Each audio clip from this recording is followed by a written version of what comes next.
अच्छा, ये विशालपुरी क्या है? किसे कहते हैं विशालपुरी?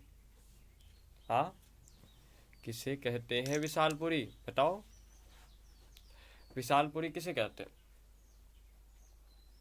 हम्म? विशालपुरी बद्रीनाथ धाम को कहते हैं।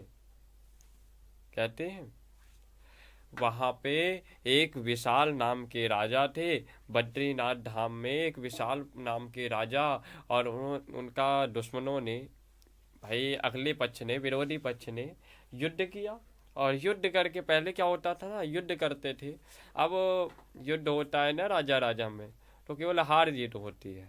और उस समय युद्ध होता था ना, तो राज्य को कब्जा कर लिया करते थे अपने। जैसे अभी भारत की और पाकिस्तान की लड़ाई हुई, यदि पाकिस्तान हार गया तो भारत की राजा जो होंगी पाकिस्तान को भी कब्जा जमा देंगे उसमें भी।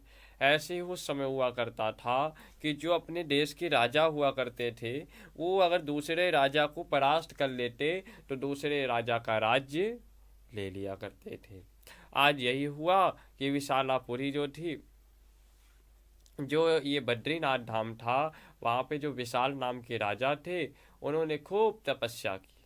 और खूब तपस्या करने के बाद उन्होंने तपस्या करके भगवान को प्रकट किया। भगवान उनके सामने आए, और भगवान आए तो बोले, वरम ब्रुयात, क्या वर मांगना चाहते हो, मांगो। तब उसने कहा कि महाराज, मुझे कुछ भी वर नहीं चाहिए। भगवान ने कहा कि अब मैं आया हूँ तो तुम्हें वर तो दे के ही जाऊंगा, तुम्हें मांगना तो पड़ेगा। भाई मैं बिना वरदान दिए चला जाऊं तो बेकार है, मैं तो वरदान लेके ही जाऊंगा। तो विशाल नाम के राजा ने कहा, महाराज वैसे तो मुझे कुछ नहीं चाहिए, लेकिन आप यदि देना चाहते हो तो मुझे केवल और केवल मेरा छीना हुआ राज्य मुझे दे दो। मेरा जो राज्य है, मेरी पत्नी, मेरा परिवार, मेरी प्रजा मुझे वापस मिल जाए, और मुझे कुछ नहीं चाहिए। जब राजा ने ऐसे कहा तो भगवान को हंसी आ गई कि धन्य हो राजन, आपका नाम विशाल, और तपस्या आपने करी इतनी विशाल, तपस्या भी बहुत विशाल, और मांगा क्या, एक तुच्छ सा राज्य। भगवान ने कहा, तूने जो तपस्या की है उसके अनुरूप बहुत ही थोड़ा सा मांगा है तुमने। तो अब हम इसलिए अपनी बद्री नारायण धाम को, बद्रीनाथ धाम को तुम्हारे नाम से भी विभूषित करेंगे। और उसी का नाम विशालापुरी के नाम से जाना जाने लगा। बद्रीनाथ धाम को विशालपुरी के नाम से भी जाना जाता है। किसने उसका नामकरण किया था? भगवान ने। भगवान ने कहा कि जाओ राजन, आज से ये बद्रीनाथ धाम, ये धाम तुम्हारे नाम से विभूषित होगा। और उस दिन से ये बद्रीनाथ धाम भगवान के नाम से जाना जाने लगा। तो भक्तों, हम कहने का भाव अर्थ ये हुआ कि जब हम आप सभी प्रभु चरणों में समर्पित हो जाते हैं तो भगवान हमारे लिए वो कर डालते हैं जो हम कभी सोच भी नहीं सकते थे। हाँ या ना?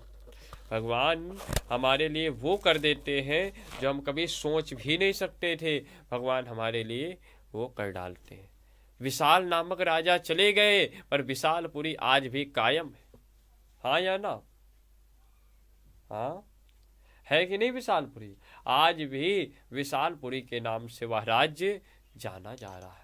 इसका तो अर्थ यही हुआ कि हम जब जब प्रभु के चरणों में भक्ति करते हैं, प्रभु के प्रति श्रद्धा भाव रख करके प्रभु से प्रेम करते हैं, तो हमें सब कुछ अपने आप प्राप्त हो जाता है। और जब हम कुछ नहीं मांगते प्रभु से, तो हमें बिन मांगे सब कुछ मिल जाता है। और मांगने से तो केवल उतना मिलता है जितना हमने चाहा।